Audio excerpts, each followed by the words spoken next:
Hello, I'm Laure Cossalter, project leader at France Énergie Marine, and I'm in charge of Storm GIP project since its beginning in October 2024.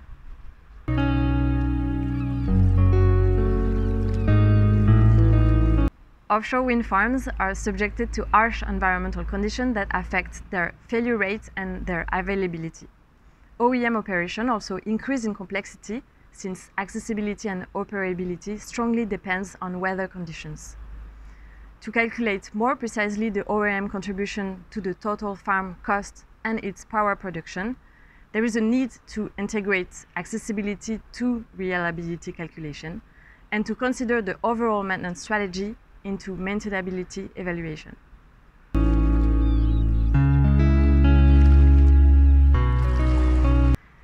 The STORM project intends to develop a decision-making tool to assist with the definition of cost-effective maintenance plan. The work aims to adapt a RAMS analysis to offshore wind farm with a closer consideration to accessibility challenge and reliability-based approach.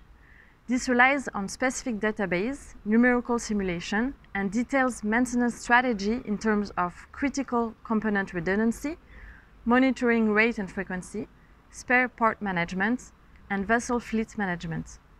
It permits to link productivity, availability, and cost, as well as other KPIs.